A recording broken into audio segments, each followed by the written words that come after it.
And now, you're tuned into RBLR, the home of Tampa Bay's Reveler Sports. This is the RBLR Rays podcast. I'm your host, Zach Dobb, along with my co-host, Pat Davenport. Pat, what a couple of weeks of Rays baseball it has been. Yeah, I think the only thing hotter than the Tampa Bay Rays right now has been the United Kingdom of Great Britain and Northern Ireland. Have you been hearing the discourse? Yes, do you have an opinion on the discourse? Well, because let me tell you how I feel. Okay, yes. Feelings don't care about the facts, and I am boiling alive in my own home right now. Okay, I don't care that in Texas it's 110 degrees Fahrenheit every day, right? It's 80 degrees Fahrenheit here in the UK, and we don't have AC, and we're not used to this kind of heat. Well, and that's the one thing I will say is that I think Americans are not used to what it is like when you do not have central heating and air. So I lived in a country before that also did not have central heating and air. And really, any temperature above like 80 or like even maybe like high 70s feels like 90 because there's no respite from it. Like even if it's 100 degrees outside, you can go inside basically wherever. And basically no matter where you go inside, it will be a minimum of 70 degrees pretty much anywhere. And you can go to your home and turn it to 66. Now, not everybody has the best central heating and air, but like it's basically universal in America. So that is the one thing I will say. Now, I would have less sympathy if you were saying, hey, I'm working outside and comparing working outside in 78 degree heat to like working outside in 98 degree heat. Because while I do think England and the entire UK does probably have some gnarly humidity, so does the South. South has gnarly humidity as well. I do think that people are sleeping on just what it actually means on a day in, day out basis to not have central heating and air, which really matters really fast. Yeah, and all the people on X that say, just get air conditioning, dummy, like get a window AC unit. One, it's not really part of the institution in the UK. Two, electricity costs way more in the UK, so to keep AC running, super expensive. And three, like, our houses could be built anywhere from 1980 to like 1750. And old houses in the UK have weird windows that often don't open at all or like open in a really weird way where you can't fit AC onto a window. Couldn't do a window AC unit. So we can't just be like buying it. And also, like, let's be honest, we're going to be hot for like 3 weeks and then it's going to be really cold again, like normal. And is it worth buying a massive AC unit for 3 weeks? I don't know. It's a good question. And honestly, that whole conversation right there is the most time that we have to not talk about Rays baseball because, frankly, this show is going to be jam-packed, guys. You've come in to a absolutely massive show. The game is still going on. By the Rays, I believe, have loaded the bases with nobody out. Just while this, we're down 9-1, so it's not looking great. However, it is currently bases loaded, nobody out. Matt Tice is up, which would then get us one batter away from being top of the order again. So we're just going to keep an eye on that as we're going to talk about our jam-packed show. We're going to talk all the Rays winning over the past week. We're going to talk about what's going on with the sale of the team? Is that happening? Major players getting traded, roster churn. Is Taj Bradley a starter? We got so much to talk about, and we're so excited to talk about it with all of you. If you've got some opinions on anything we're about to talk about, please let us know over on YouTube in the comments, and we'd love to hear from you and talk about it with you. Pat, you were going to say something. If we'll keep an eye on this game, we were down 8 runs coming into the bottom of the ninth. If somehow we make a game of this, like, it's going to be a special episode while we talk through everything else. Yes. And it's been, and that would be fitting because it's been a special week of Rays baseball where it's really special 2 weeks of Rays baseball because in the series that was, the weekend series of a weekend ago, the Rays were sweeping what was considered by many at the time to be the best team in baseball. They are currently trying to sweep the best team in the American League, who probably has usurped the team we swept last weekend as the best team in baseball. And I think that would make us the best team in baseball because even if we don't sweep them, we still beat them in a season in a series. And that feels pretty awesome just to me. Yeah, I mean, yeah, everyone was saying it was the Mets were the best team in baseball, and then the Rays came to town and put them on fraud watch because we swept them, and then they immediately went on to get swept again. Yes. So we just exposed the Mets for being a flawed baseball team. Mhm. And now we pull up to the Tigers, and we have now exposed them to have cracks in their armor as well. Indeed. Taylor Walls has just hit a ground ball up the middle. Matt Tice flew out, but Taylor Walls has just drove in 2 runs. It's now 9-3 Detroit. But yeah, I mean, the Rays have been red hot. Honestly, we have to constantly refer back to this day of May 20th because that's the time everything turned around for the Rays, and they went on this absolute tear where before coming into today's game, we were 22-8 in our last 30 games. In a whole month, we have lost 1 series and we have lost back-to-back games once. Yep. That is an insane run. And it's been no matter who's turned up, good teams, bad teams, we've been there. And at the very least, we've either won or tied the series, except that weird Red Sox series. Yeah, that was a weird series. Totally could have won the last game of that series. Really could have won the either of the last 2 games of that series. Won the first game, which was one of the crazier games that we've had. We've put a lot of crazy games this season. That was a crazy game. And then just somehow we're not able to get a win out of those other 2 games, but we're both very winnable games. So we talked about this. I think. Maybe it was 2 or 3 weeks ago that we don't lose games by big margins. This game right here would be the first game in several, at least a month, maybe more, that we'd lost a game by more than 4 runs. And the game's not over. And, Yandy's up now with, one out and 2 men on. So we could still salvage that series or that streak, very possible. But the team is in every single baseball game. And, the fact that we're even still talking about the current Rays game right now is just an evidence of how good the offense has been. There's been so many games over the past 2 weeks where a pitcher has gone out, as good as our pitching has been. Pitcher's gone out, given up a couple runs, and the offense has come right back and picked them up. And to me, that is, that's the sign of a really good team, where even if what is supposed to be the strength of your team goes out there and doesn't perform to its best, the other aspects of the team can pick it up and still allow for winning baseball to be played. And that is what is going to allow this team to kind of get to the next level where they are currently ascending to, is that this is just a complete ball club, top to bottom. Yeah.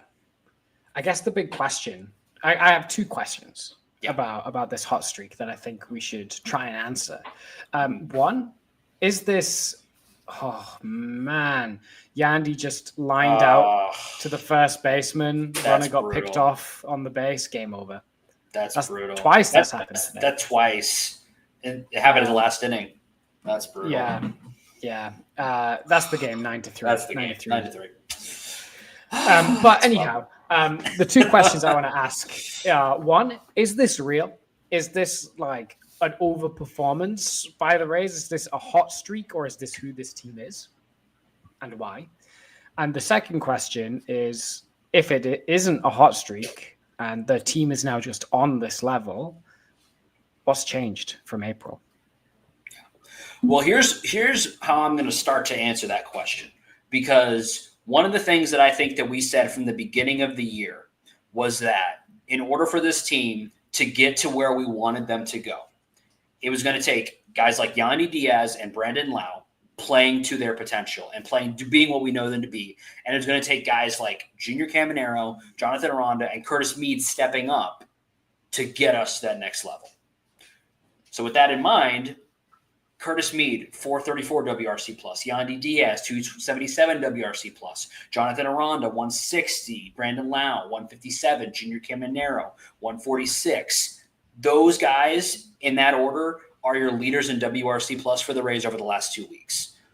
These are the guys that we expected. If we were going out there and saying, wow, Matt Tice is powering the offense or whatever, you might be able to say this is a little bit, fool's gold. And maybe the level of offense that we've been getting could come back down to earth at some point over the next several months of baseball season, and they inevitably will go through a cold stretch offensively. But the guys that are performing at the highest level are the guys we said at the beginning of the year we needed to have good performances from in order for this team to do well. So to me, this is not necessarily the team overperforming. There is some overperformance baked in here, but I also would say it is more the guys that we expected and the guys that we knew going into the season would have to play well, playing to their potential and starting to become the players we knew. And, nobody encapsulates that more, in my opinion, than Junior Caminero and what he has done. Since that May 20th date, the numbers that he has put up, the power that he has provided, the dude is on pace for 100 RBIs, which is crazy. And almost 40 home runs. Almost 40 home runs, and he's 21. Right. This is his first full year in the big leagues. Yeah.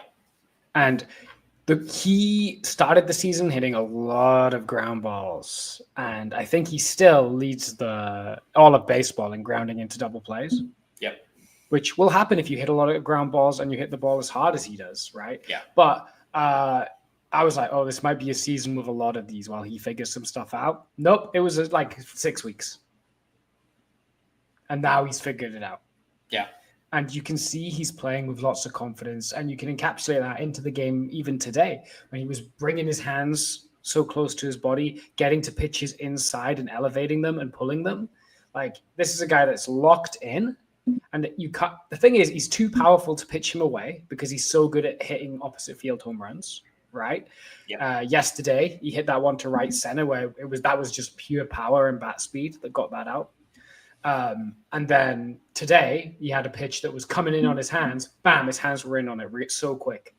So he is locked in and he is seeing the ball and recognizing pitches quickly enough to whether it's inside, outside, up or down, he is getting to it. And because he swings the ball so hard, swings the bat so hard, it's always going to be solid contact. And if he can get slightly under it, that's all he's going to need to get it out. He doesn't need to barrel it up because he's got that incredibly high outlier bat speed that creates such massive power. He doesn't need to barrel it to hit a home run. Yeah. And the other thing I would throw into that sort of question of whether this is real or not is the pitching performances. Over the past, in the last 2 weeks, I'm just kind of doing that because I think this is where the Rays have really hit a new level, even above, the March 20, the date is in there, and in this whole stretch. Mm-hmm. In the last 2 weeks, the Rays are ranked in the 18th to 20th range in team ERA, team FIP, walks given up. Mm-hmm. The pitching is, and I think we would agree, that is substandard for them as a staff. And by the way, that's not including the numbers from today. These are numbers before today's game. So the numbers are going to go down based on today's game. Which again, today's game, we're going to talk about it too much, but the guy who is responsible for the blowout will not probably be on the roster in a playoff series, so nothing to be concerned about there. But the pitching has been good, not great. And that is not the identity of this team, really. Good, not great pitching is not the identity of this team. And so that leads me to believe then that somehow this team maybe even has another gear above this somehow. Like there's even another level above this. Because when you look at the just the scores of the games for the last 2 weeks, there's some games we gave up 8 runs one game, 8 games, 2 games actually, 5 runs, 8 runs again, 5 runs, 4 runs, 5 runs. We've been winning slugfests. Yeah. Which is not the Rays' MO most of the time. We've been in a lot of slugfests lately, which is not the Rays' MO at all. And, the pitching staff is still successful. We're 7th in team ERA across the whole season. Yes. Yeah. So we're still a top 10 pitching staff at worst. And you could argue we're better than that since May 20th, which is the elite Rays. But it's been a weird one because this, like you said, is a pitching staff that is not what we come to expect from Rays pitching staffs. Now, I think they've made a change in their pitching philosophy in the past couple of years. They don't care as much about blow it by you, pure stuff strikeout guys as much anymore. They care more about command guys, and they care about getting ground balls. Yeah. That's what they care about. If you look at the guys they go out and target and actively went to go get, look at Zach Littell. Look at Drew Rasmussen. Look at, heck, last year and the year before, Zach Eflin. These are not blow it by you stuff guys. These are soft contact, ground ball, command oriented pitches. And the Rays are amongst the lowest walks per percentage, per 9, whatever you want to look at it, in the league. Yes. They don't walk guys. But they are, and they're getting a lot of ground balls, but their strikeout numbers are way down. Yeah. As a staff, as what you'd compare. So, yeah, it's a bit of a different, and also, like, Rays, when you think of the Rays, if you're a casual fan, you think of the Rays, you go, oh, openers, bullpen days, like loads of pitching changes. Rays lead the league in starting pitcher innings. Yep. Lead all of baseball in starting pitcher innings. Mm-hmm. This is a very different Rays pitching setup than what we're used to, say, in the kind of early period of Rays success under Cash from like 2018-19 to like 2021, that kind of really successful period there. It's now a completely different approach here in 23 to 25. Yeah. And, the guys that we would consider as the stuff guys, the Ryan Pepios, the Shane Bozes, the Taj Bradleys, Pepio's been great. Taj has been so-so, and, Boz has been so-so. And Taj is probably more in the, we're going to talk about him later. We'll just leave it at that for now. Or I guess maybe we should talk about him now, because, when we're talking about the pitching staff and what has been maybe going wrong for it, Taj, unfortunately, kind of encapsulates a lot of what has gone wrong for the Rays pitching staff, relatively speaking. He's walking a bunch of guys. He is giving up home runs, which, he's basically doing everything you do not want to see. He's not getting enough ground balls, not nearly enough ground balls. He's not leaving guys on base. Now, the one thing I will give him is that over these last 2 weeks have really been rough. He started 2 games and only has pitched 5 1/3 innings in those 2 starts. Not great. He is getting BABIP'd a little bit, so I will give him that. But the sort of my tolerance to give you grace on your BABIP is directly proportional to how high your walk percentage is. And unfortunately, Taj is walking guys. So I don't feel as bad for you, because you can survive a little BABIPing if there aren't guys getting on base for free, which is what has been happening to Taj. So I guess I'm going to put it to you. The question that's kind of been floating around on Rays Twitter and just sort of in general across, the Rays fandom is, what do we do about Taj? Is it time to try something else? Right. So if you I'm looking at his numbers since May 20th, because that's when the season started now. And yeah, it's not been pretty. A 5.22 ERA since then, which is crazy considering the success the team has had. Yeah. He's the only guy with an ERA above 5, and he is like one of 3 pitchers. He's the 3rd lowest pitcher in WAR since that time. That's pitched at least 5 innings. But is xFIP 3.5, which puts him in the upper end. Yeah. So you're right about the BABIP, but you're also right about the walks. And it's hard to say, let's stick with him when Joe Boyle is lighting up AAA in the way that he is. Yeah. Are you ready to, because I think the Rays are in a spot where they say, because this is the conundrum, right? We know what Taj is. We know that Taj is consistently inconsistent. Yeah. And every Taj start is coin flip. You either get good Taj or you get bad Taj. Yeah, good Taj will give you 6 innings, 2 runs. Bad Taj will not get out of the 3rd and give up 5+. Yeah. Now, are you ready to say, because let's be honest, if we're sending Taj down, Boyle's the guy. Oh, 1,000,000%. Yeah. But I think the Rays are also in a position where they want to say, if we're bringing Boyle up now, we want to keep him up. Yeah. I think I don't think they want to send him up and down again for a spot start. Well, and again, I think it's helpful or instructive, at least in these sort of conversations, to think about how Boyle got on the team, right? Boyle is here because Jeffrey Springs is not. So, with that mindset, I agree with you. They brought him up once for a spot start. That was a unique scenario. Probably they probably didn't even want to really do that. They just did it because that was the best plan for that scenario.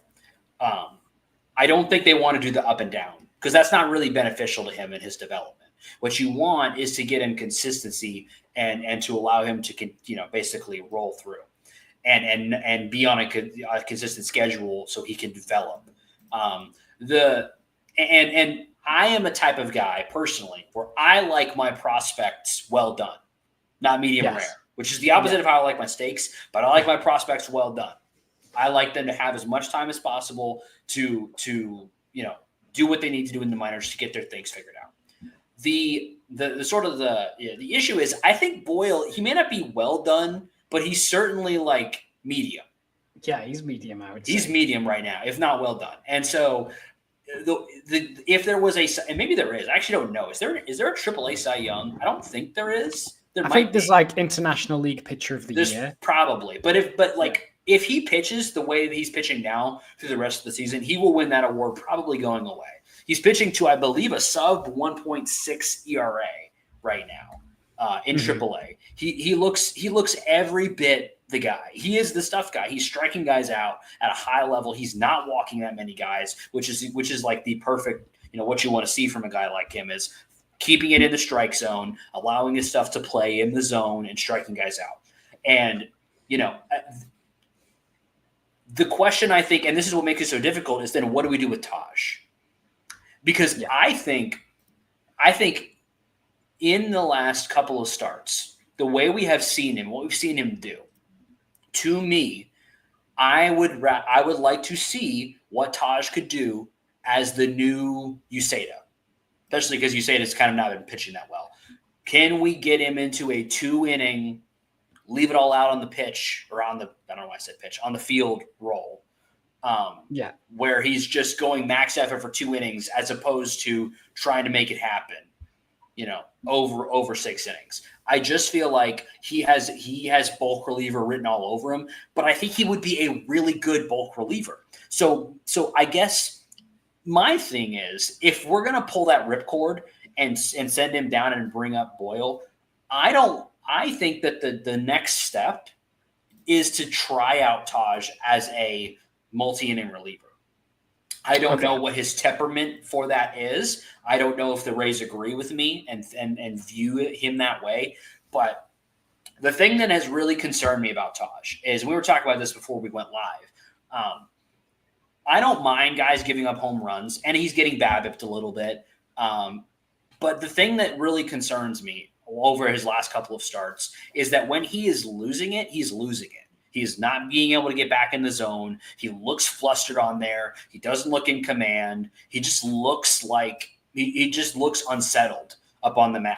That is not what a starting pitcher at the major league level needs to be looking like. It's just not good. And so either he needs to, in my opinion, go down to AAA and work on it if they want to keep him as a starter. But in my perfect world, we send him down.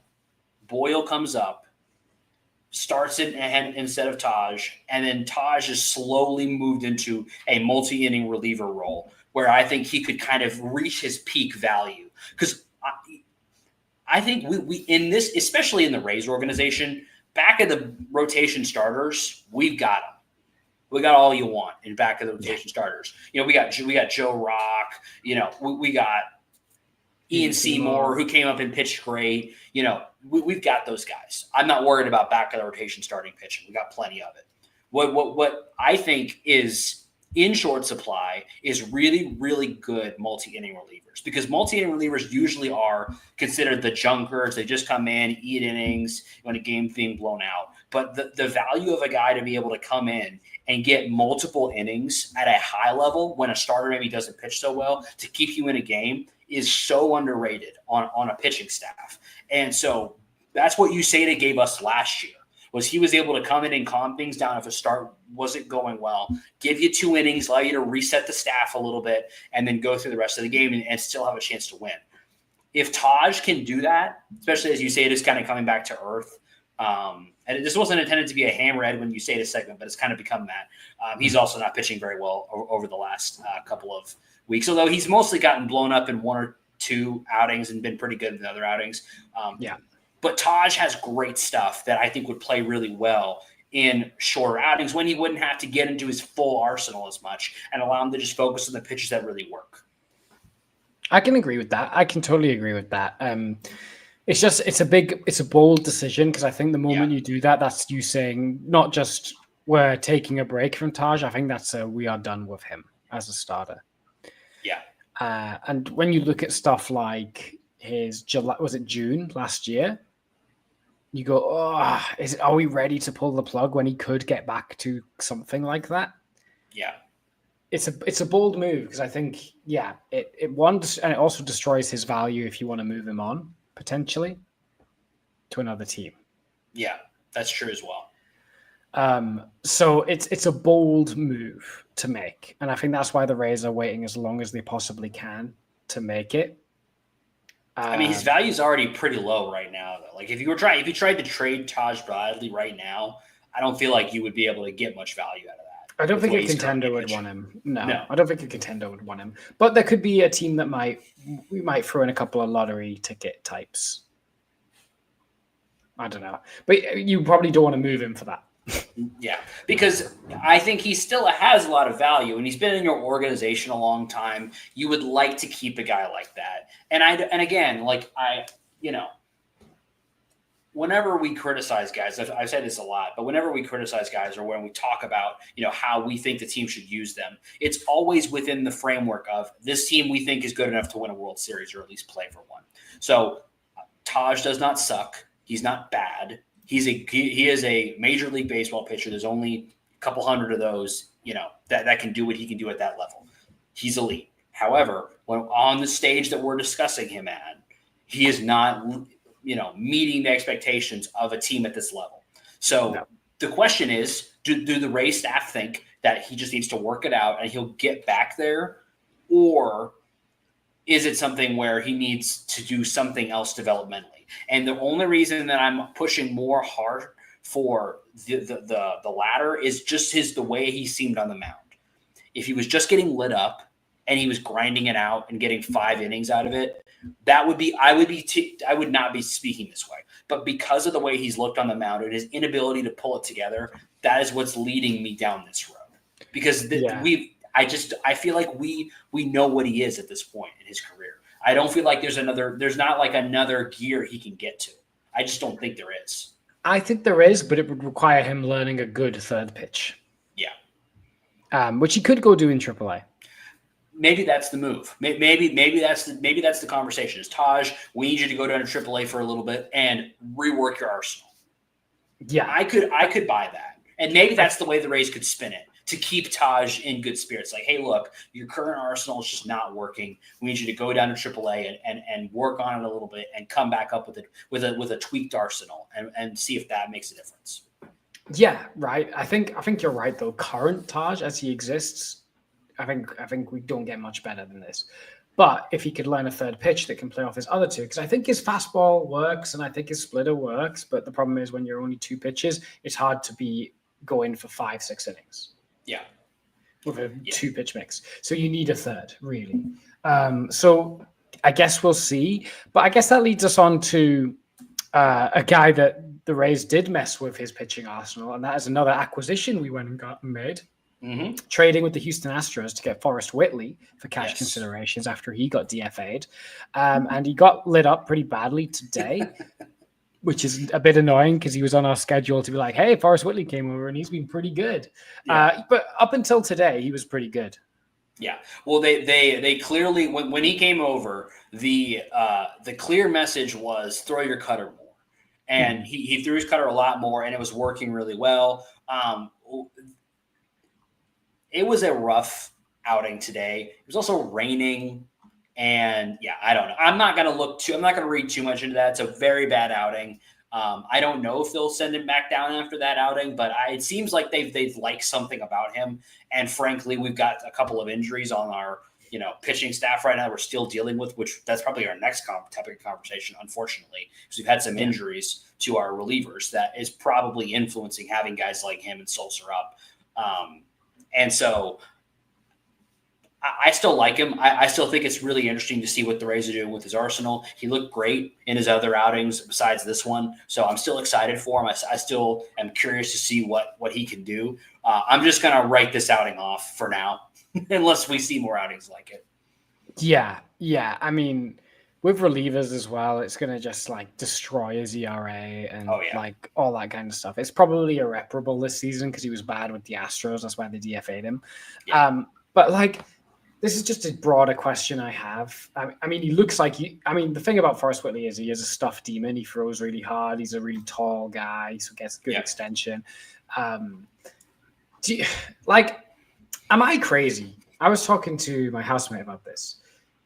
Everyone saw that the most effective pitch Forrest Whitley had was his cutter, and he threw it very little with the Astros. And then the Rays were like, your best pitch is your cutter, just throw it more, dummy. Are we, as Rays fans, just too tuned into that kind of stuff where it appears obvious? Or like our front office is just dumb, or what? Like what? I don't know. Like because the Astros aren't a dumb team, they develop pitching really well. So what? Like, how come they didn't go? Oh, the cutter actually works. Why don't we tell Forrest Whitley to throw his cutter more, and then the Rays just do it? Well, so there's a couple of things. Number one, his cutter did get lit up a little bit today. So maybe I think one of the things that the Rays work on with guys is their location. And I think maybe that's what the Rays are working on with him. And I would say just from watching him in his previous outings compared to today, he was locating his cutter very well in his other outings that he pitched with us. And he just didn't locate it well today. He left one to Parker Meadows, literally like middle, and 88 miles an hour, and Parker Meadows annihilated it. So, maybe the Astros felt like he wasn't able to locate it very well. But I would say that I feel like that's the Rays' philosophy. I don't know enough about the philosophy of the Astros or other pitching, departments across baseball. But I do wonder if, the Rays' philosophy, I also think, I wonder how much pitchers appreciate that philosophy and how much that affects their performance. Because clearly the Houston Astros were telling him to do something that he maybe wasn't a fan of or didn't feel like was his best stuff out there, but they were telling him this is what you need to throw. Whereas the Rays are going to focus on what they determine your strengths are. And from talking to pitchers in the Rays organization like we have, and just what we hear from other pitchers, they usually agree with the Rays and are on the same boat, and it's a good environment for them. So, I do think as Rays fans, because we're so deep into this, we talk so much about pitching because it's been our organization. We haven't had the elite MVP level hitters, that have been that for us to talk about in the great offenses. We've had some, but like really what has been our bread and butter and our talking points to our success has been our pitching staffs. So we definitely look at that more than maybe some other franchises. So maybe there's some truth there, but I think that the Rays pitching philosophy is just really good. And I wonder if other orgs just don't have the confidence in their evaluations to operate the same way, because saying just throw your stuff, kid, works when you evaluate players properly and you say, hey, this person has good stuff. Because Rays just don't get anybody. They go get guys that they evaluate and determine to be worth, saying to them, throw your stuff. We believe in you, kid. Yes. Not every pitcher can do that. Some pitchers do have to be kind of managed a little bit, and they can't just throw whatever they want. You see this when pitchers, try to call their own game. Sometimes it doesn't go well. So the Rays, I think, just pick pitchers because their evaluation is just so good. They find pitchers that can benefit from their style of coaching and bring them in and throw them out there. Yeah, I mean, I agree with everything you just said. I think there is a lot of potential in Whitney because he has the stuff, and it won't be an overnight kind of transformation. I mean, recent projects of like stuffed demons that like got off to rough starts and then became absolute monsters after a couple of weeks with the org. Robert Stevenson, Jake Diekman. Aaron Loop, all those guys. So wait and see on Whitley. I think they're going to take their time and try and make those changes and see what happens. Yeah, Usain was that way too. He was just kind of out of nowhere, and all of a sudden he was elite. Kevin Kelly, same thing. They picked him up in the Rule 5 draft, and look what he's become. So I'm excited for it. We'd be looking to see more from him. The other pitcher that was brought up recently, there's two pitchers that were brought up over the last 2 weeks since we last spoke. The first was Ian Seymour, who has been a prospect in the Rays system for a while now, got his chance to come up, ended up pitching in that wild Red Sox extra inning game where he went out and got 2 amazing innings, pitched phenomenal in the clutch, and was able to help us win that game. Great outing from him. He got sent back down just because we've unfortunately had to use our bullpen a little bit over the past couple of weeks, partially because of some tough Taj starts that have forced us to use our bullpen more. So we kind of had to churn a little bit. And the other was Paul Gervais, who came up yesterday and had a very nice outing yesterday, getting some extra innings. So it's been really, really cool to see some of these guys getting brought up in these sort of multiple inning opportunities and just kind of shoving. Yeah, I am a big fan of Paul Gervais. I remember when we acquired him at the deadline last year when we just were like picking up loads of Mets AAA relievers. I don't know why we were doing that. We just we decided that it was a bulk buy at the Mets minor league development. I just hope I never have to stand next to Paul Gervais for my own dignity, because that guy is 6'10". Yeah, 6'10". I'm not going to reveal my height, just so I don't dwarf myself compared to Paul Gervais. But let's put it this way: it'll be like when Altuve stood next to Aaron Judge. That's a great picture. It would be one of those. So if I ever do a Rays meet and greet, if that ever gets organized, producer Eureka, please can I not meet Paul Gervais? Well, and I mean, and the height is it is it's kind of an anecdote, but it also feeds into what makes him so good because he has elite extension, which, it sounds like almost like too simple, but it's like, hey, if you release the ball closer to the plate, there's less time for the hitter to react to it. But it really it makes a huge difference. And not all tall guys have elite extension. It's and there are guys that are shorter that have better extension because of their motions. Yeah, I mean, and it allowed, because his fastball is not blow away. It's 93, 94. Yeah. But again, it will feel like 96, 97, because again, he releases it 7.6 feet closer. Yeah. Or something like that. Yeah. It's crazy. So the stuff plays up. I really like him. I think he can do some really good stuff. But again, he's going to go up and down a couple times before he settles, I think. Yeah. Well, and part of that is because the Rays have had some injuries to their pitching staff that has brought some of this on. The one that has been tough is there's been 2, unfortunately, really tough ones. The first is because of the role this guy has played. Manuel Rodriguez, right forearm strain, which sounds like Tommy John, but apparently it's not actually that bad, and they expect him to come back relatively soon. So hopefully nothing too bad there. And then a really, really unfortunate injury to Hunter Biggie during the game a couple nights ago.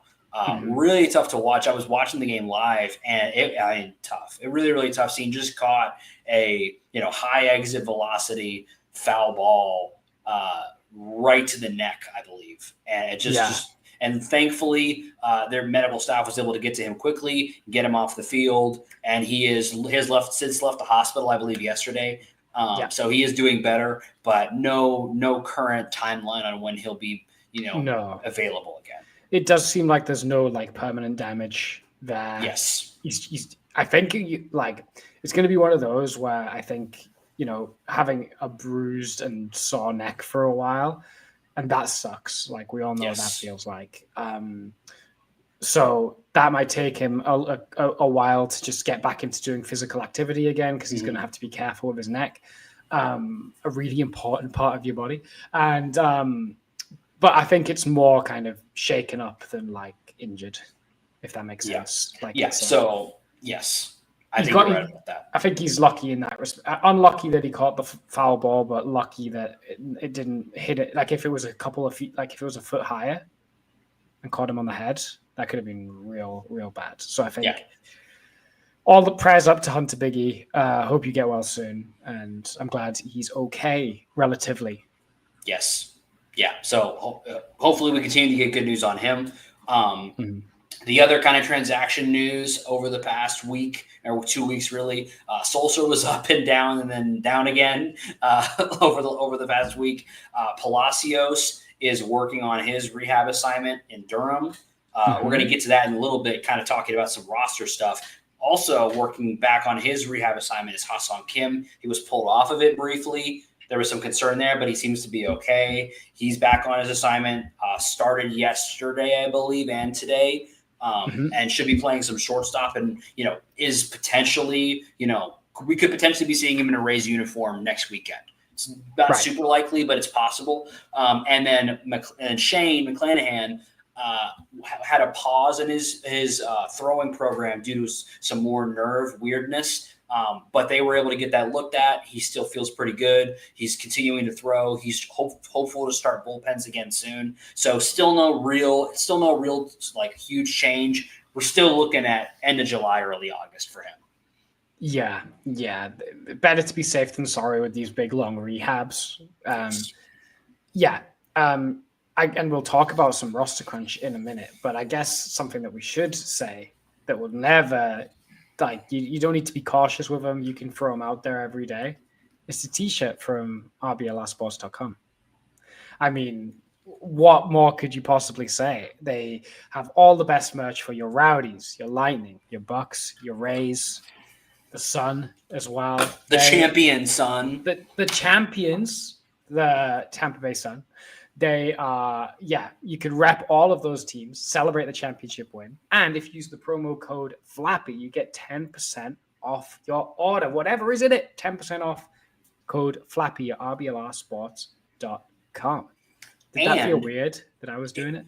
It felt like so natural. It felt so perfect. And once you're done on shop.rblrsports.com, you can head right on over to rblrsports.com tomorrow for the Roundtable, the best article in professional baseball. Every week, our guys and gals come together to put together a phenomenal piece every single week. You definitely want to be there. The RBLR Roundtable at rblrsports.com every Monday.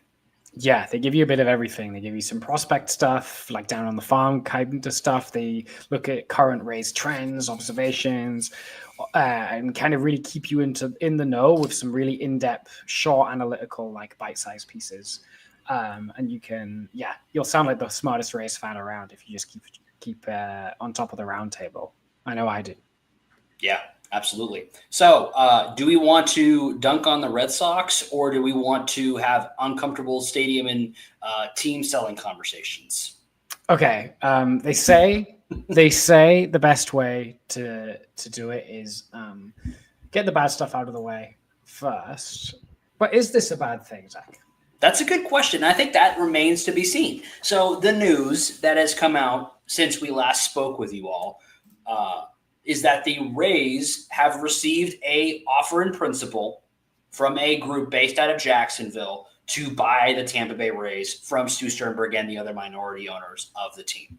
There's not been an agreement reached, but the offer is out there and has been like tendered to Stu for approval. And it's in advanced enough discussions. It's advanced enough that the Rays themselves put out a statement earlier in the week where they said, the Tampa Bay Rays announced that the team has recently commenced exclusive discussions with a group led by Patrick Zalewski, Bill Cosgrove, Ken Babby, and prominent Tampa Bay investors concerning a possible sale of the team. Neither the Rays nor the group will have further comment during the discussions. The reported price tag is a roughly $1.7 billion.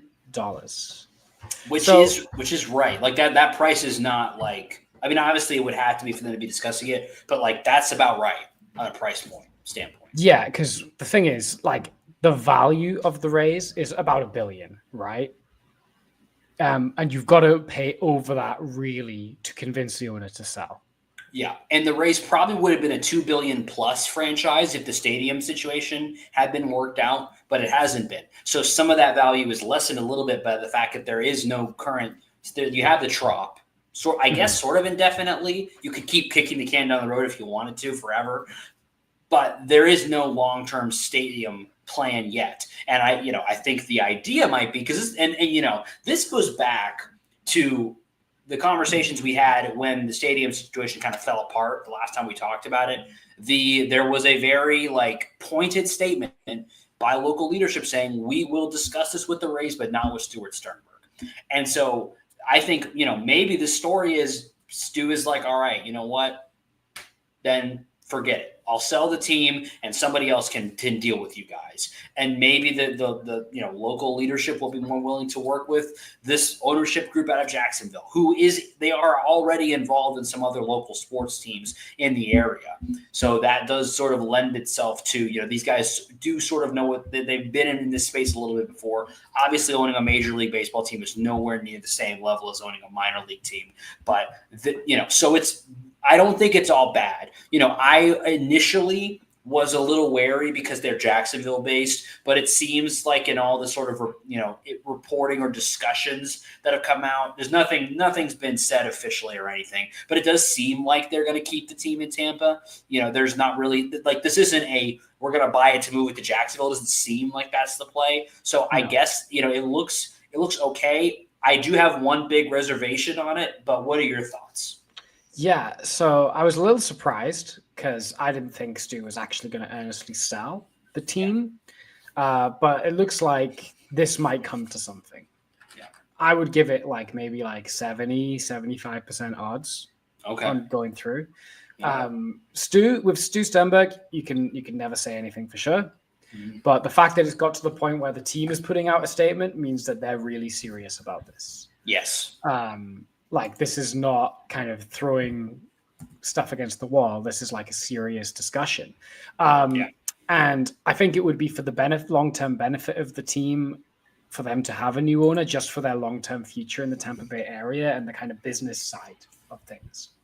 I think I know what you're going to say in a minute about your concern, so I'll let you express that. But I think in terms of the business side and on the side of getting a stadium and the long-term future of the team in Tampa or St. Pete or wherever they end up landing a potential new stadium, I think it's important that they get a new owner because I think Sternberg has burned bridges with pretty much every kind of possible way out of this stadium mess. So they need to start afresh with new ownership.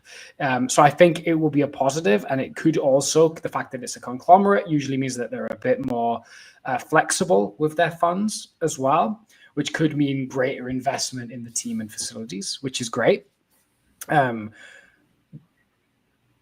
I think I know what you're going to say in terms of your concern. I'll let you, and I'm assuming this is a concern with the on-field Rays and how that's going to operate. It is, and how it's going to operate is exactly the word. Because whatever we can say or have said or will ever say about Stuart Sternberg, and we have done a lot of all of that, the guy has not gotten in the way of what Erik Neander and Kevin Cash are doing. He has let them cook as much as they have been able to with the salary limitations. He has let them do their thing and run the baseball team the way that they want to run it and they see fit to run it, which, frankly, I think we can all agree, and I think, really anybody who's watching baseball can agree is the best run organization in baseball. Maybe only behind the Dodgers because they have an owner that wants to spend, right? That's it. They are one of the best run teams, if not the best run team in all of baseball. So my only question is going to be, will this ownership group see that and say, cool, we're just going to let you keep doing your thing. Maybe we'll throw you a couple extra dollars. That's the dream.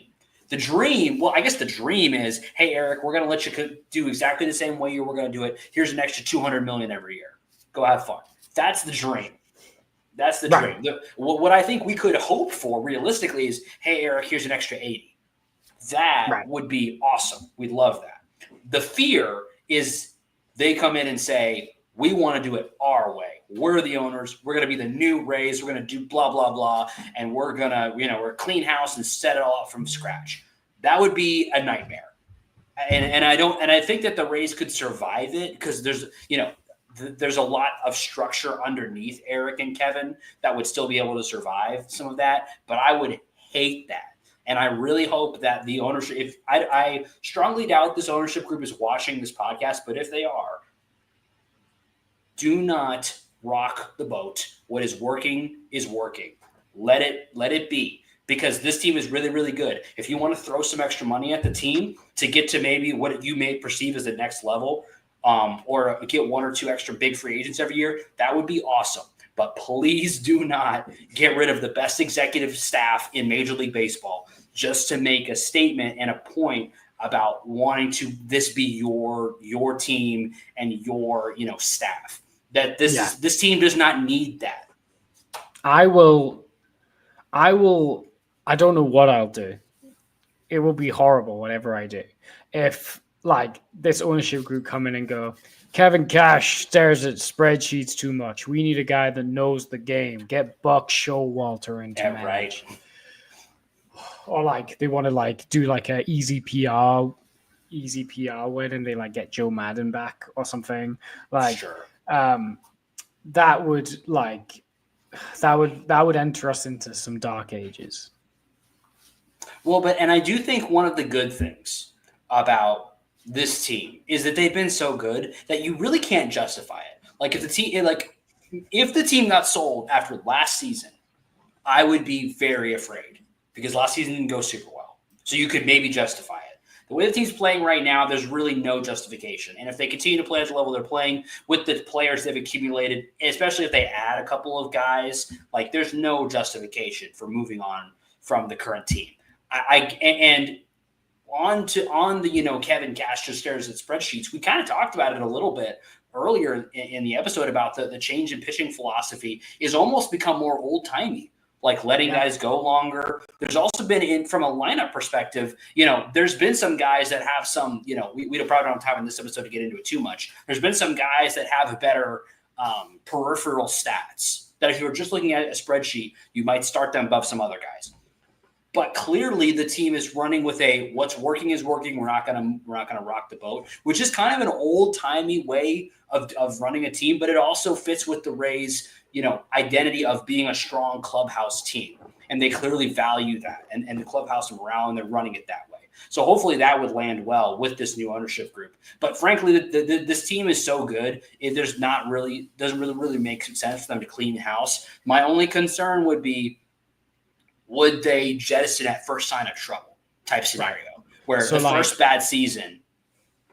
So I guess like David Rubenstein bought the Orioles last year, right? And the Orioles went through a tough patch. He immediately was like, Brandon Hyde, you're out of here.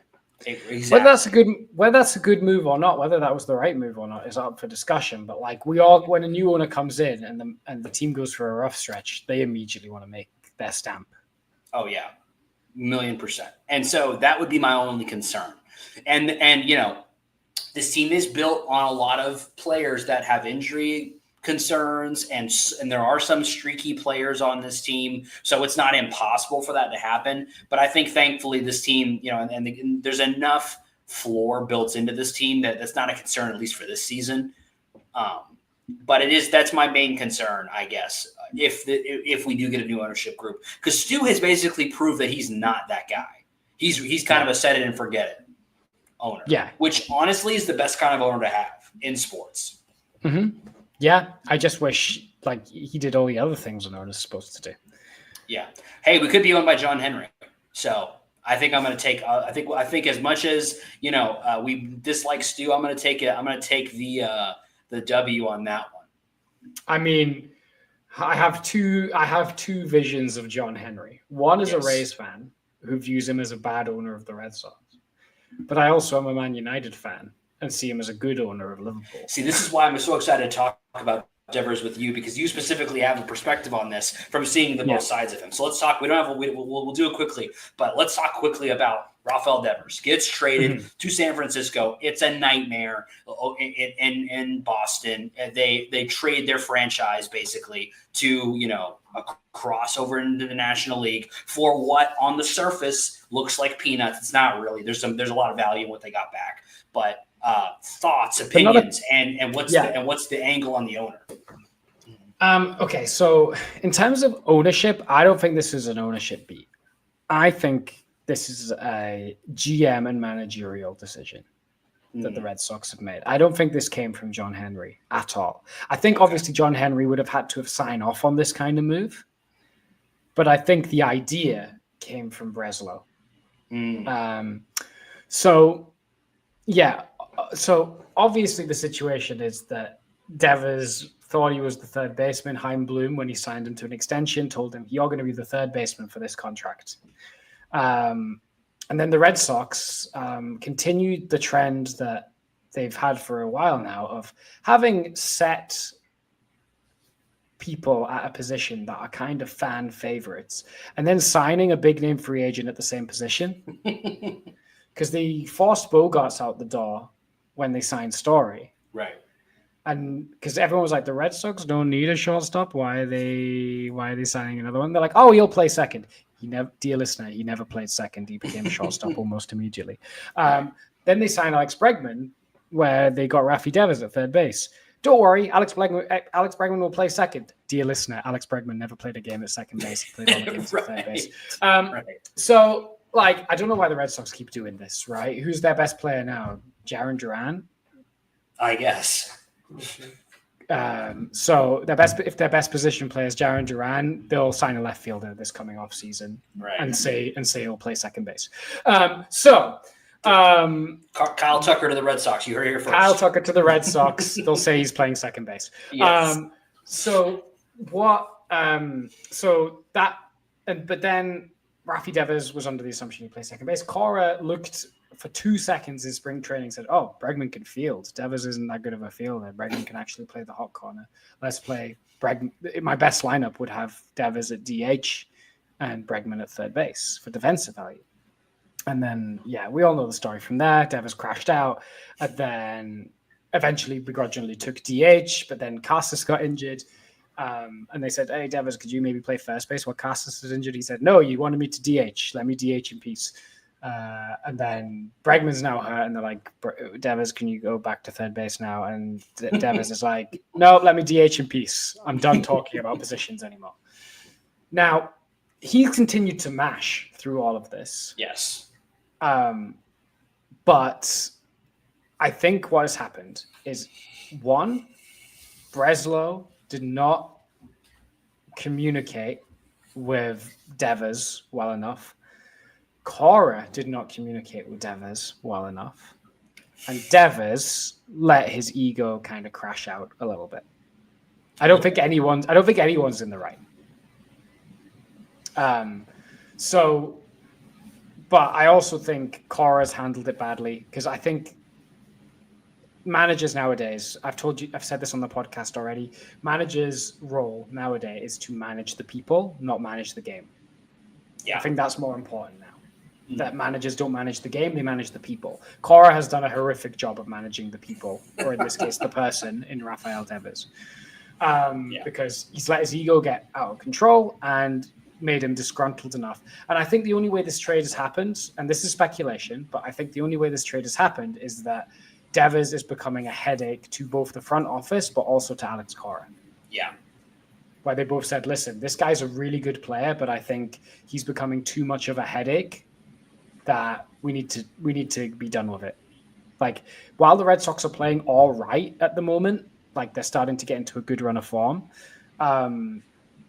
it's clear that they're like, we'd rather just get this guy out the clubhouse. Like, when we'd rather this guy was out than we were winning, which is only testament to how much of a headache he's been.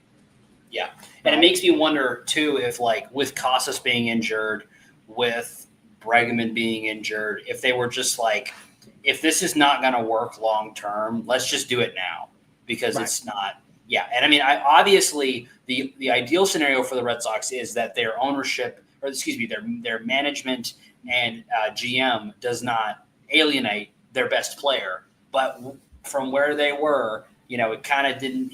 There wasn't really a good scenario for anybody. So what they got back in return was a bunch of pitching and Jonathan Tibbs. I think I may have got his. I think I may have misspoke his first name, but Tibbs is James Tibbs. Excuse me, who was a college guy, played at FSU, 12th pick in the draft. is highly regarded, and a lottery ticket pitcher in Jose Bayo, along with Kyle Harrison, who they immediately sent down to the minors, which is interesting, and Jordan Hicks, who was a really good reliever with the Cardinals, then became a starter with the Giants and was not very good. So they got a lot of sort of back into the rotation pitching value, and hopefully a 3 to 4 outfield guy in Tibbs. Hopefully more, I think, for them, but more realistically, probably a 3 or 4 guy for them. And they got all that in return for the best player on their team. Yeah, and probably the best hitter that will get traded this season. Oh, most definitely. I would be shocked unless some for some reason. I can't even think of anybody who would get traded this better. So the Giants got the best bat that could possibly be traded this season. Yeah. Will that they've got to hold on to Devers for 8 more years now, which will be fine for the next few. But he'll become an aging DH in the back end of that deal. Yeah. But this is a win now move. This is win now. And the Red Sox have got 0 sure things in that return. Yes. Right? Like Hicks has upside. We're not sure if he's going to get it. Harrison has upside. He's not showing it yet. Tibbs has upside, where he's so low down in the minors that we're not sure. Like Bayo, upside again in rookie ball, in the complex league. So this could be a complete wash for the Red Sox, like the Betts trade was. It's rough for them. Yeah. But they've got roster and payroll flexibility. Everyone's kind of excited about that they'll have $30 million on the books to spend if they want it. But essentially, they're going to buy Cal Tucker. Yeah, that's what they're going to do. Come back here when they do that. That would be so funny. I'm glad the Red Sox have got a bit worse. But honestly, they're still playing all right. And my housemate is a Red Sox fan, and he's saying that the players don't seem to care that much that he's gone. So that's tough. That's not. Yeah, it's clear he was being a headache, right? Yeah. And I was saying this to him. I think it's just crazy that Devers shouldn't be so obtuse that he sees a player gets injured and goes, well, you said I'm doing this. He doesn't realize that significant injuries can cause plans and changes in roles to happen. Yeah. I think that's really obtuse and bad. It's so the opposite of what every player in every interview ever says, they all go, well, I'll do whatever it takes to help the team win. I'll play anywhere. I'll pitch if it helps the team win. Devers is no, I'm DHing. Leave me alone. which is hilarious. For a team sport is kind of a crazy position to be in, where he's I do not want to help the team more. I want to sit in the batter's box and hit, and that's it. That's all I want to do. Oh boy. So it's always fun to watch a division rival be a bit of a mess. So great. Love it. Great. 30 seconds or less. Guys who are not a mess over the last 2 weeks. Bat and arm of the week. Pat, who's your bat of the week? This is not just this week, but this is we talked about him earlier. Is for this week, but also since May 20th, Junior Caminero. Monster. He's openly expressed interest in the home run derby. MLB, do the right thing. Get him there. Yes, please. My bat of the week is going to a guy that didn't have the best year last year, needed him to bounce back. It's Yandy Diaz. He has bounced back, hit 4 home runs over the last 2 weeks, hitting to a 277 WRC plus. If the team is going to get where we want them to go long term, Yandy is the guy that we need to be playing at this level. He is. Super excited to have him back playing where he we expect him to play. Yandy Diaz is my bat of the week. Pat, who is our joint arm of the week? It's Ryan Pepiot. We're seeing the upside of Ryan Pepiot right now. Started off a little bit shaky to begin the year. Since May 20th, leads Rays pitching in WAR. Has a 1.64 ERA since May 20th, averaging over 10 strikeouts per 9. He has been an absolute monster lately and is making the Tyler Glasnow trade look really good. And we've still got Johnny DeLuca to come back as well to add to that value, hopefully, as well. So, yeah, Ryan Pepiot, he's awesome. We're seeing kind of what we hoped when we acquired him and more. Yep, he's getting deep into games. He's not walking guys, striking guys out. Yeah, what more can you Really simple. Just do more of that. If everybody would just do that, pitch more innings, strike more guys out, and walk less guys, we would be the best team ever. I mean, it's just that simple. I don't know why more guys don't try that. Last note is that interestingly, the Rays have a lot of road games coming up. Yes. We between now and the All-Star break, we are playing. Hold on, let me get this right. 1, 2, 3, 4, 5, 6, 7, 8, 9, 10, 11, 12, 16 road games to 3 home games between now and so 16 of our next 19 are on the road. Starting this coming week with the Royals and the Orioles. Yes. Which sound really similar when you say them next to each other. They do. However, the Royals have Jack Caglione. I'm very excited to watch those games. So excited about that. Very, very excited. He's hit some home runs finally. I really hope that what I want to happen is for the Rays to demolish the Royals in all 3 of those games to the point where when Jock hits a couple home runs, it doesn't matter. That's the goal this series. I want to see Cole Sulser in the game late so Jock can hit home runs off. That's the plan. Yeah. The Royals started off good and looked like they were in the playoff hunt and have kind of cooled down lately. So hopefully we can continue to nab them while they're on a cold streak. Orioles, they played us tough we dominated them. They dominated us. We dominated them. They dominated us when we played them for 4 at Steinbrenner. And then we're going to have them for 3 over next weekend. The Friday night game is on Apple TV. Apologies. I know. And yeah, so when we talk then, we'll have those series in the book. But hopefully the Rays continue to be on the kind of tear that they're on. Unfortunately, we dropped a game to the Yankees just today. So we're 2.5 back of the division. But, by the time we talk next week, we could be, closer than that. We could have overtaken the division by then. The Yankees are cold. So objects in mirror are closer than they appear. I can't believe we're in standings watch in June, but here we are. It's exciting times. It's sometimes to be a Rays fan, and we're really glad that all of you are joining us on that journey, watching this team kill it every single. It seems like every single series now. The next gear that we were hoping and praying they would find last year, they are fully stepping on it right now. And it's just so much fun to watch. And there's no reason to believe anything different is going to be happening. So we're super excited for that. We're super excited to have all of you joining us. If you want to show us some support, if you're enjoying the show, enjoying our coverage of the team, you can do us a huge favor and drop us a subscribe, a like, a follow, wherever you enjoy us the most. It would help us out so much. And we hope that you will join us through the rest of this exciting season. But for now, and always, Raise up. Raise up.